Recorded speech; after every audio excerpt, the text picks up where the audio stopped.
Merci. Bonjour à toutes et à tous. Quand TEDx m'a dit est-ce que ça vous intéresse de venir faire une présentation chez nous, je me suis vraiment posé la question de ce que j'allais pouvoir raconter en 12 minutes. 12 minutes étant quelque chose de très court. Et comme je suis plutôt un diesel, j'ai toujours un petit peu besoin de temps pour pouvoir me mettre en marche. Et finalement, je me suis dit, est-ce qu'il faut que je vous parle d'un point de vue technique, que je parle de méthodes, d'outils, d'approches qui permettraient d'aller sur la confiance qui a été évoquée tout à l'heure? Est-ce que je vous parle d'un point de vue scientifique, puisque dans mon bagage, il y a un élément qui ressemble à être chercheur, qui est finalement le métier sur lequel je suis aujourd'hui? Ou est-ce que je vous parle de ce qui m'arrive à chaque fois que je démarre une conférence? Surtout ici, avec des lumières, du monde, des caméras, c'est-à-dire un petit tremblement qui tout doucement apparaît, une petite inquiétude qui dit « oulala, si jamais tu te trompes en appuyant sur les premiers boutons à peine t'apparaît, qu'est-ce qui va se passer ?» Eh bien, je vais partir de cet endroit-là, de ces petites oscillations-là, qui, au fur et à mesure des conférences que j'ai pu faire, m'ont montré que si je réussissais à faire passer quelque chose, c'était finalement en combinant tout ce qui pouvait être de l'ordre de mes petites fragilités, de mes petites inquiétudes, et ce qui était de l'ordre, j'espère, de la puissance ou de la lumière qui pouvait y avoir dans le message que j'allais délivrer. Mon point de départ va donc être là, comment est-ce que je peux combiner mes fragilités avec mes lumières, mes forces avec mes lâchetés, pour essayer de donner quelque chose, offrir quelque chose à ceux qui sont devant moi qui est de l'intérêt et qui est du corps. Pour faire ça, je me suis dit que le plus simple, c'était de vous dire qui j'étais. Voilà. Qui je suis, je l'ai entendu tout à l'heure, alors c'était pas tout à fait prévu comme ça, mais je me suis bien occupé de sportifs de haut niveau, c'est terminé maintenant, mais je me suis occupé d'équipe de France sur des aspects de préparation mentale. J'ai effectivement été pilote de chasse dans la Marine nationale pendant un certain nombre d'années. Je me suis occupé d'handicapés physiques. J'ai fait une thèse en psychologie et en management pour travailler sur les éléments qui sont proches du thème d'aujourd'hui, que sont le bonheur, le bien-être au travail. Je pourrais rajouter d'autres gros mots qui sont compliqués à entendre des fois en entreprise, mais je vais mettre amour, je vais mettre compassion, je vais mettre bienveillance. Et un jour, à force de travailler sur ces thèmes-là, je me suis rendu compte que l'endroit par lequel je me caractérisais souvent quand j'arrive dans une conférence ou dans une entreprise, c'était ce que j'ai fini par appeler ma cape du Superman, que le présentateur a fait à ma place tout à l'heure. Ma cape de Superman, c'était quoi? C'est tout ce qu'il vous a dit. Oui, j'étais pilote de chasse. Je vais prendre celui-ci parce que c'est généralement le plus carré que les gens retiennent, même si ça n'a été qu'une petite portion de ma vie. Qu'est-ce que c'est que cette cape de Superman? C'est en fait tout ce que je décide d'endosser au moment où je me montre dans mon extérieur avec l'espoir qu'on va m'apprécier. Avec tout un ensemble de croyances qui sont sous-tendues par ça, des croyances que vous partagez certainement avec moi. Tu dois être fort, tu dois réussir, tu ne dois pas échouer. Il faut que ce soit dur, on n'est pas là pour rigoler. Si jamais c'est pas dur, ce que tu auras réussi n'aura certainement que peu d'intérêt. En tout cas, tout un ensemble d'armures que j'ai pris sur moi petit à petit.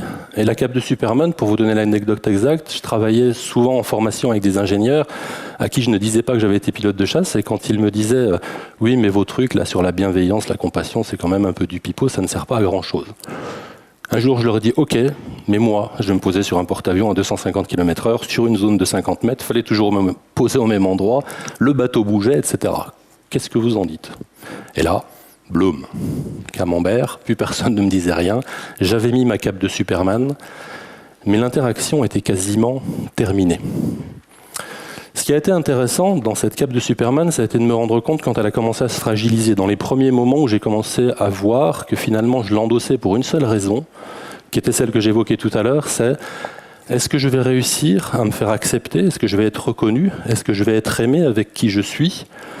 Et voyant apparaître petit à petit toute cette stratégie qui s'est développée sur un sacré nombre d'années, puisque je devais bien avoir 30-35 ans à ce moment-là, la stratégie était très très simple, elle est la même pour presque nous tous. Comment je fais pour répondre à mes besoins les plus fondamentaux, exister au milieu des autres, être aimé par eux, être reconnu, avoir un sens à ma vie? Ces sensations, ces petites oscillations que j'ai commencé à reconnaître ont provoqué quelque chose d'assez particulier, finalement d'assez partagé quand j'en discute, c'est une sensation d'usurpation.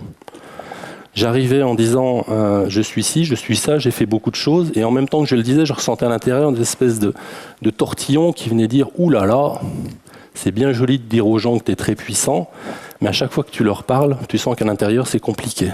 Comment est-ce que je vais bien pouvoir ajuster les deux, sachant que depuis tout petit, ce qu'on m'a dit, c'est fais très attention, tes émotions, tes fragilités, tout ça, il ne faut surtout pas les exposer. Si tu les exposes, ça va devenir compliqué. L'effet a été assez simple, c'est que finalement, ne montrant jamais ces éléments-là, le thème qui vous a été annoncé tout à l'heure, qui était sur la confiance, avait tendance à s'écrouler, puisque si je commence à avoir une telle divergence entre ce que je ressens dans mes tripes, dans mon cœur, dans mon être profond, dans ce qui se passe en moi, quelque chose de très différent de ce que je suis en train de vous dire, la première chose que je vais voir s'effondrer, c'est ma confiance, pour une seule et bonne raison, c'est que je vais passer du temps à me dire « Ouh là là !» Ils vont finir par découvrir que je ne suis qu'un homme normal. Ce qui pourrait être drôle, mais pourtant, c'est vraiment l'endroit dans lequel je suis arrivé avec ces éléments-là. À cet endroit-là de mon parcours, je me suis dit, bon sang, il faut quitter tous ces aspects de compétition, il faut quitter ces aspects de performance et de réussite, c'est pas très très bon pour toi.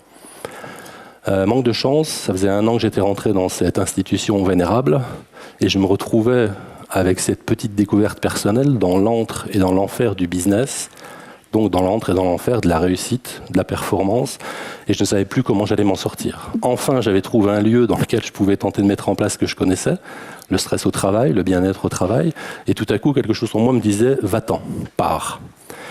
Puis c'est passé au même instant 2 choses intéressantes. La première, ça a été les étudiants. Les étudiants sont venus à moi, sur une corvée qu'on m'avait allouée, qui était de dire on ne veut plus corriger les CV, tu vas t'occuper des CV puisque tu as l'air de t'intéresser aux gens, vas-y, corrige leurs CV, leurs lettres de motivation. Et en m'apportant les CV, qu'est-ce que j'ai entendu ? J'ai entendu des capes de Superman. J'en ai entendu plein des capes de Superman. Des étudiants qui arrivaient et qui avaient passé un temps fou à tenter de construire un CV dans lequel ils me montraient que leur bon côté, que leur bonne facette, avec une croyance forte qui était si je ne montre que ça, on va m'aimer, on va m'intégrer, on va me faire venir dans l'entreprise dans laquelle je vais aller, je vais pouvoir enfin vivre, peut-être, dans quelques temps. Le parallèle était en entreprise. Ça a été à peu près dans les mêmes années, j'ai commencé à faire du coaching de manager et de cadre dirigeant, et très vite je me suis rendu compte de la même chose. Pourquoi on me demandait de venir faire du coaching ? Parce que ces gens me disaient je suis seul, je suis isolé, on attend de moi de la performance continue, je ne peux pas dire que je commence à être fragilisé, puisque c'est moi qui suis à la tête de la pyramide, et si je n'ai aucun lieu où je peux dire que je suis fragilisé à certains points, comment je vais survivre ? Ou alors, je suis en train de craquer parce que je n'ai pas le lieu pour pouvoir le faire. Ces points-là m'ont conduit, et si je ne me trompe pas, c'est là que doit apparaître la suite, à me poser la question de qu'est-ce que c'est que le développement personnel ? Comment j'avance et comment je fais quelque chose pour ma personne et pour les autres ? Comment je fais pour tenter de progresser ? Et là, j'ai trouvé 3 points de progression. Le premier point, ça a été de me dire, finalement, ce que me disent les gens, c'est « je suis imparfait ». Et moi, je leur disais, tenez, voilà des méthodes et des outils. Ça marchait, mais ça marchait pendant un temps très court, puisque très vite, dans la méthode et dans l'outil, les gens se disaient, en fait, donnez-moi encore d'autres outils, d'autres méthodes, pour que je sois de plus en plus performant. Et je quittais finalement mon point de départ, qui était de les amener vers leurs oscillations, leurs fragilités, pour les emmener dans quelque chose qui était à nouveau une course à la performance. Ça m'a emmené un deuxième temps, avec une perception qui n'était plus « je suis imparfait », mais une conscience de « bon, ok, vous avez raison, je ne suis pas parfait ». Et « je ne suis pas parfait » devenait donc une nouvelle approche, une nouvelle méthode qui disait « est-ce que je peux faire mieux avec qui je suis ?» C'était déjà pas mal, mais tout doucement, en progressant avec eux, je sentais toujours en moi un truc qui disait « bon sang, je ne suis pas parfait », ça continue à dire qu'il y a quelque chose qui ne fonctionne pas très bien chez moi. Alors je suis parti d'une autre idée. Et si après tout, j'étais parfait ? Non pas comme Superman, mais parfait voulant dire « je suis parfait avec tout ce que je suis ». Mes fragilités, mes forces, mes lumières, mes ombres, mes oscillations, mes aplombs, ma puissance, mes lâchetés. Si tout ça, c'était ça ma force, si tout ça, c'était ma perfection, est-ce que finalement, je ne serais pas un peu plus à l'aise pour pouvoir rentrer dans les négociations que j'ai à faire, qu'elles soient professionnelles, qu'elles soient commerciales, qu'elles soient relationnelles, qu'elles soient amicales ? Le point central finalement sur lequel j'aimerais arriver, c'est que dans ce dernier endroit, je suis parfait avec comme méthode m'aimer comme point de départ. Je vais vous prendre un exemple parce qu'il me tient à cœur. Donc, on vous a dit que j'avais été pilote de chasse pendant un temps. Et finalement, ce point de fragilité, je le vois comme étant notre commune humanité. C'est vraiment cet endroit dans lequel on se retrouve tous. Notre commune humanité n'est absolument pas dans nos réussites. On a tous des réussites de niveaux différents, dans des lieux différents, dans des envies différentes. Par contre, notre point commun, il est clairement sur nos fragilités, sur nos besoins, sur le fait d'être aimé, sur le fait d'être reconnu, sur le fait d'exister en commun. Et quand j'étais pilote de chasse, finalement, en discutant avec mes collègues, c'est la même chose certainement pour d'autres métiers à risque de ce type-là, Bien sûr que la mission comptait, bien sûr que d'atteindre était important, mais au bout du compte, ce qui était beaucoup plus important, c'est faire tout mon possible pour que l'autre revienne avec moi et que je ne rentre pas seul, que lui soit protégé. Et aujourd'hui, en tant que manager, puisque j'ai des rôles de manager ici, ma mission est la même au bout du compte. Oui, j'ai des choses à atteindre, j'ai de la performance qui m'est demandée, j'ai des objectifs qui me sont fixés. Est-ce que je peux progresser dans ces objectifs? Est-ce que je peux atteindre mes buts en ramenant avec moi de ma mission tous les gens qui sont avec moi, sans les perdre en chemin? Sans les perdre en chemin, voulant dire sans les démotiver, ce qui au bout du compte ne serait pas très grave, mais c'est quand même gênant, sans les rendre malades, ce qui commence à être plus grave quand on parle de stress au travail, voire pire, sans qu'ils en arrivent à un endroit où vraiment ils perdent complètement le sens de leur vie, parce que la façon dont j'ai conduit ma mission les a complètement focalisés uniquement sur le stress de la performance et pas sur qui je suis dans ce moment important de ma vie qui est mon lieu professionnel.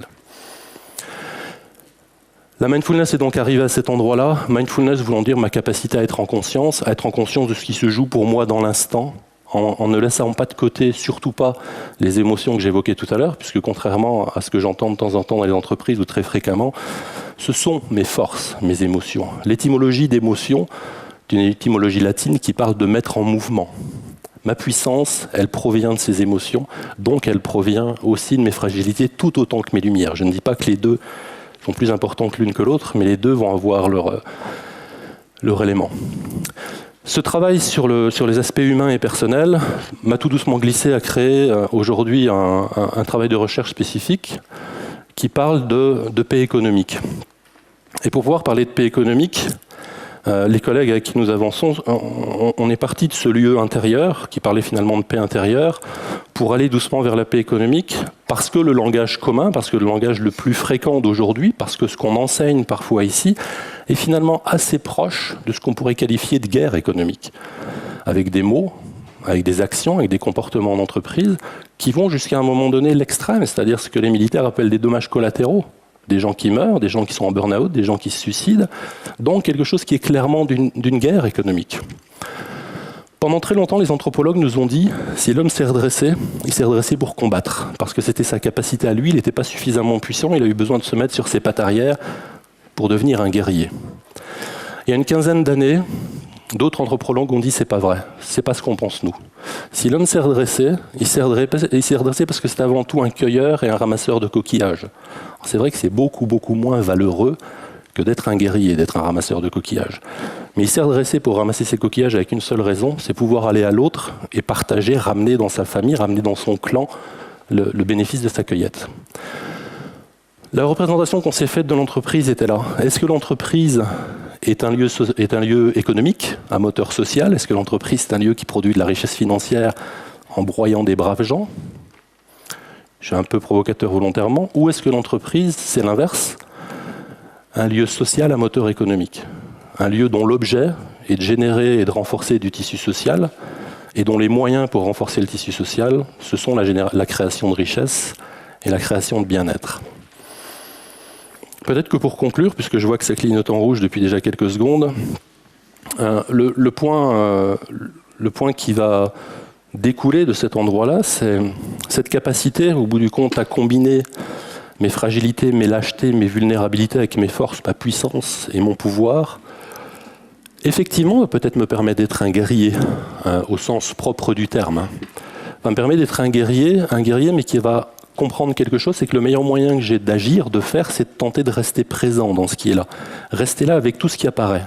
Toutes mes peurs, toutes les peurs de l'autre, toutes ses envies, toutes ses réussites, de rester en phase avec le maximum de courage, parce que c'est pas très simple de rester en face de l'autre quand il est en système d'agression, par exemple, et de courage voulant dire avec mon cœur, encore une fois dans l'étymologie, le mot de courage venant du cœur, donc un guerrier qui va avancer la poitrine déployée. Et pour conclure, vous devez certainement connaître cette phrase ou cet adage qui dit « qui veut la paix prépare la guerre ». Au bout du compte, s'il y a quelque chose que j'ai retenu de mon expérience de militaire, puisque j'ai quand même passé de longues années à m'entraîner à tuer, un militaire, ça fait relativement peu d'autres choses, même si de temps en temps le message qu'on m'envoie, c'est à un autre endroit. Un pilote de chasse, vous savez, son métier, c'est bon an, mal an, soit de détruire l'avion qui est en face, soit de détruire qui est au sol. Tout ce que je peux vous dire, c'est qu'en s'entraînant à tuer, en préparant la guerre, imaginons qu'on va aller vers la paix, quand je prépare la guerre, la seule chose que ça provoque en moi, c'est l'envie d'y aller. Quand je prépare la guerre, tous les pilotes qui étaient avec moi n'avaient aucune idée quand est-ce qu'elle vient. Pour une raison que vous allez ressentir qui est très très simple. Comment voulez-vous vous entraîner pendant des années et qu'au bout du compte, on vous dit « T'inquiète pas, tu t'entraînes, mais jamais tu n'iras parce que tu es là pour la paix ». Et finalement, ma conviction, mon combat du jour, mon combat pas seulement du jour, mon combat actuel, c'est plus une phrase de Théodore Monod qui dit « Qui veut la paix, prépare la paix ». Merci beaucoup.